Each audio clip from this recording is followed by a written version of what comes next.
ಭಾರತ ಪಾಕಿಸ್ತಾನದ ನಡುವಿನ ಕದನ ವಿರಾಮ ಬಹಳ ಕುತೂಹಲ ಘಟ್ಟಕ್ಕೆ ಬಂದು ತಲುಪಿದೆ. ಕಾರಣ ಇವತ್ತು ಮಧ್ಯಾಹ್ನ ಡಿಜಿಎಂಒಗಳ ಮೀಟಿಂಗ್ ಇದೆ. ಈ ಮೀಟಿಂಗ್ನತ್ತ ಇಡೀ ವಿಶ್ವದ ಚಿತ್ತ ನೆಟ್ಟಿರುವಂಥದ್ದು ಏನಾಗುತ್ತೆ ಅನ್ನುವಂಥದ್ದು. ಈ ಬಗ್ಗೆ ಮಾತಾಡೋಣ.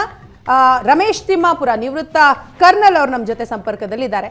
ರಮೇಶ್ ತಿಮ್ಮಾಪುರ ಅವರೇ, ಪ್ರತಿ ಬಾರಿಯೂ ಕೂಡ ಪಾಕಿಸ್ತಾನ ಯುದ್ಧ ಅನ್ನುವಂತಹ ವಿಚಾರ ಬಂದಾಗ ನಾವು ಸುಮ್ಮನೆ ಕೂರಲ್ಲ, ನಮ್ಮ ಹತ್ರ ನ್ಯೂಕ್ಲಿಯರ್ ಬಾಂಬ್ ಇದೆ, ನಾವು ಅಟ್ಯಾಕ್ ಮಾಡಿಬಿಡ್ತೀವಿ ಅನ್ನೋದನ್ನ ಪ್ರತಿ ಸಾರಿಯೂ ಕೂಡ ಹೇಳ್ತಾ ಬರ್ತಾ ಇತ್ತು. ಆದರೆ ಮೊನ್ನೆ ಸಡನ್ ಆಗಿ ಕದನ ವಿರಾಮದ ಮಾತನಾಡಿರುವಂಥದ್ದು ಅಂಗಲಾಚಿದೆ ಭಾರತದ ಮುಂದೆ. ಸೊ ಇದನ್ನ ನೋಡ್ತಾ ಹೋದ್ರೆ ಏನ್ ಅನ್ಸುತ್ತೆ? ಒಂದು ಜೊತೆಗೆ ಇವತ್ತು ಆಗುವಂತಹ ಮೀಟಿಂಗ್ ಅದು ಎಷ್ಟು ಇಂಪಾರ್ಟೆಂಟ್, ಏನ್ ನಿರೀಕ್ಷೆ ಇದೆ ಇವತ್ತಿನ ಮೀಟಿಂಗ್ ನಲ್ಲಿ? ಮೇಡಮ್, ಮೊದಲು ನಾನು ಒಂದು ಪಾಯಿಂಟ್ ಹೇಳಿ ಬಯಸ್ತೀನಿ ಪ್ಲೀಸ್. ಈಗ ನಾವು ಸೀಸ್ ಫೈರ್ ಅಂತ ವರ್ಡ್ ಯೂಸ್ ಮಾಡ್ತಾ ಇದ್ದೀವಿ. ನೀವು ಅವತ್ತು ಫಾರಿನ್ ಸೆಕ್ರೆಟರಿ ಇದನ್ನ ಅನೌನ್ಸ್ ಮಾಡಬೇಕಾದ್ರೆ ಅವರ ಮಾತುಗಳನ್ನು ನೀವು ಕೇರ್ಫುಲ್ಲಾಗಿ ಕೇಳಿದರೆ ಅವರು ಸೀಸ್ ಫೈರ್ ವರ್ಡ್ ಯೂಸ್ ಮಾಡಲಿಲ್ಲ. ಅವರೇನಂದ್ರು, ಪಾಕಿಸ್ತಾನ ಫೋನ್ ಮಾಡಿದೆ, DGMO ಪಾಕಿಸ್ತಾನ ಫೋನ್ ಮಾಡಿದ್ದಾರೆ, ಫೈರಿಂಗ್ ಸ್ಟಾಪ್ ಮಾಡೋಣ, ಅವತ್ತಿನ 5 ಗಂಟೆಯಿಂದ ಫೈರಿಂಗ್ ಸ್ಟಾಪ್ ಮಾಡೋಣ, ಎರಡೂ ಕಡೆಯಿಂದ ಫೈರಿಂಗ್ ಸ್ಟಾಪ್ ಅಂತ ಮಾಡಿದ್ದಾರೆ. ಇದ್ರ ಎರಡಲ್ಲೂ ತುಂಬಾ ವ್ಯತ್ಯಾಸ ಇದೆ. ಸೊ ಸೀಸ್ ಫೈರ್ ಅಂದರೆ ಇಟ್ಸ್ ಎ ಮೇಜರ್ ಈವೆಂಟ್, ಹೌದಾ? ಮತ್ತೆ ಯಾವುದೋ ಇಂಟರ್ವೆನ್ಷನ್ಲೇ ಮಾಡ್ಬೋದು, ಅದು ಏನೋ ಬರ್ಬೋದು, ಅದು ಬೇರೆ ಟೆಕ್ನಿಕಲಿ ಬೇರೆ ಆಗುತ್ತೆ. ಸೊ ಇದು ಒಂದು ಪಾಯಿಂಟ್, ಇಂಪಾರ್ಟೆಂಟ್ ಪಾಯಿಂಟ್, ಇದು ನಾವು ನೋಡಬೇಕು, ಅಂದರೆ ಇದನ್ನು ಯೋಚನೆ ಮಾಡಬೇಕು ಫಸ್ಟ್ಲಿ. ಸೆಕೆಂಡ್ಲಿ, ನೀವು ಈಗ ಪ್ರಶ್ನೆ ಕೇಳಿದ್ರಿ ಇವತ್ತು ಏನಾಗ್ಬೋದು ಅಂತ ಮೀಟಿಂಗ್ನಲ್ಲಿ, ಎಷ್ಟು ಇಂಪಾರ್ಟೆಂಟ್ ಅಂತ. ಈಗ ಇದು ಇವತ್ತಿನ ಮೀಟಿಂಗು ಮುಂದಿನ ಒಂದು ಮಾರ್ಗವನ್ನು ಅಥವಾ ಒಂದು ಕೋರ್ಸ್ ಆಫ್ ಆ್ಯಕ್ಷನ್ ಅನ್ನು ಡಿಸೈಡ್ ಮಾಡುತ್ತೆ.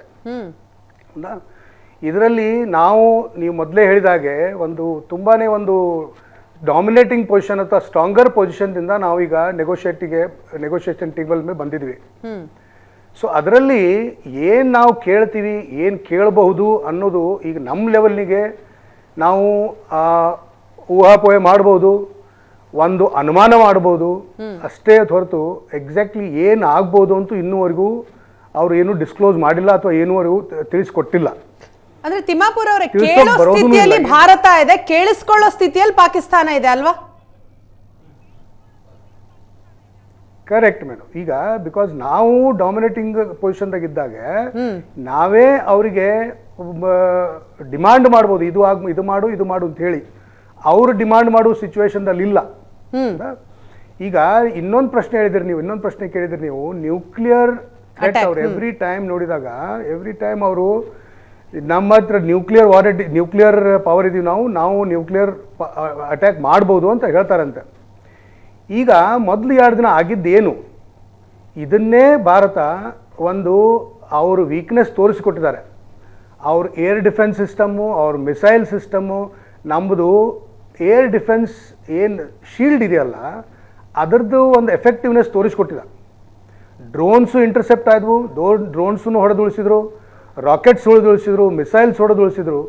ಅಂದರೆ ನಮ್ಮ ವಾಯು ಕ್ಷೇತ್ರದಲ್ಲಿ ಅವರ ವೆಪನ್ ಸಿಸ್ಟಮ್ಸ್ಗಳು, ಅವ್ರ ಮಿಸೈಲ್ಸ್ಗಳು ಏನೂ ಧಕ್ಕೆ ಮಾಡಲಾರ್ದ ಹಾಗೆ ನಮ್ಮದೊಂದು ಸಿಸ್ಟಮ್ ರೆಡಿ ಇದೆ ಅನ್ನೋದು ತೋರಿಸ್ಕೊಟ್ರು.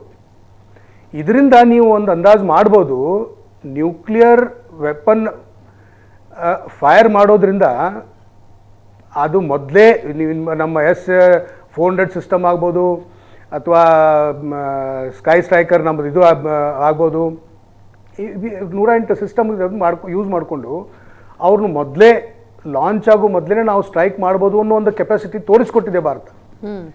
ಈಗ ಅದರಿಂದ ಅದರ ಅರ್ಥ ಏನು, ಅವ್ರ ನ್ಯೂಕ್ಲಿಯರ್ ಸಿಸ್ಟಮ್ ಇದ್ರೂ ಕೂಡ ಅದು ಭಾರತ ಅಗೇನ್ಸ್ಟ್ ಯೂಸ್ ಮಾಡೋಕೆ ಆಗಲ್ಲ, ಯೂಸ್ ಮಾಡೋ ಧೈರ್ಯ ಇಲ್ಲ. ಯಾಕಂದ್ರೆ ಅವ್ರು ಯೂಸ್ ಮಾಡಿದ್ರೆ ನಾವು ಇನ್ಸರ್ಟ್ ಮಾಡ್ಬೋದು, ನಾವು ಕೌಂಟರ್ ಅಟ್ಯಾಕ್ ಮಾಡಿದಾಗ ಅವರಲ್ಲಿ ಏನೂ ಕೆಪಬಿಲಿಟಿ ಇಲ್ಲ ಅದನ್ನ ತಡೆಯೋಕೆ. ಸೊ ಇದರಿಂದ ಇದಷ್ಟೇ ಅಲ್ಲ, ಇನ್ನೊಂದು ಸುದ್ದಿ ನೀವು ಇದು ನ್ಯೂಸ್ನಲ್ಲಿ ಬಂದಿದೆ, ಅದು ಒಂದು ರೂಮರಾ ಅಥವಾ ಸರಿಯಾಗಿದೆ, ಅದು ನ್ಯೂಸ್ನವರು ಇದು ಮಾಡಬೇಕು, ಅನಲೈಸ್ ಮಾಡಬೇಕು. Nuclear sites have been hit ಅಂತ ಒಂದು ನ್ಯೂಸ್ ಬಂದಿದೆ. ಸೊ ಅದರಲ್ಲಿ ಅಮೆರಿಕದೊಂದು ನ್ಯೂಕ್ಲಿಯರ್ ಡಿಟೆಕ್ಟಿಂಗ್ ಕೆಪಬಿಲಿಟಿ ಇರೋದೊಂದು ಏರ್ಕ್ರಾಫ್ಟ್ ಲ್ಯಾಂಡ್ ಆಗಿದೆ. ಈಜಿಪ್ಟ್ನಿಂದ ಒಂದು ಬೊರಾನ್ ಕ್ಯಾರಿ ಮಾಡಿ ಒಂದು ಏರ್ಕ್ರಾಫ್ಟಲ್ಲಿ ಬಂದಿದೆ, ಅದರ ಎಫೆಕ್ಟ್ ಕಮ್ಮಿ ಮಾಡೋಕ್ಕೆ ಅಂಥೇಳಿ ಒಂದು ನ್ಯೂಸು ಇದೆ. ಇದನ್ನು ನೀವು ಗಮನಿಸಿರ್ಬೋದು. ಸೊ ಅಂದರೆ ದೇರ್ ಈಸ್ ಅ ಪಾಸಿಬಿಲಿಟಿ ಅವ್ರ ನ್ಯೂಕ್ಲಿಯರ್ ಸೈಟ್ಸು ಟಚ್ ಆಗಿದೆ ಅಥವಾ ಅವ್ರಿಗೆ ಎಫೆಕ್ಟ್ ಆಗಿದೆ ಅಂತ. ಸೊ ಈಗ ಅದೇನು ಅವರಿಗೆ ಒಂದು ಕೆಪಬಿಲಿಟಿ ಅನ್ನೋದು ಇತ್ತು, ಅದೇ ಎಲ್ಲೋ ವೀಕ್ ಆಗಿದೆ, ಅದೇ ಎಲ್ಲೋ ಈಗ ಹೇಳ್ಕೊಳ್ಳೋಂಥ ಮಾತು ಉಳಿದಿಲ್ಲ ಅಂತ ನನ್ನ ಅನಿಸಿಕೆ. ಸೊ ಇದು ನ್ಯೂಕ್ಲಿಯರ್ ಇದ್ರದ್ದಾಯ್ತು ಅಥವಾ ಅಮೆರಿಕದಿಂದ ಪ್ರೆಷರ್ ಆಯಿತು, ಇದು ನನ್ನ ಅನಿಸಿಕೆ, ನಾನು ನಿಮಗೆ ತಿಳಿಸಿದೆ.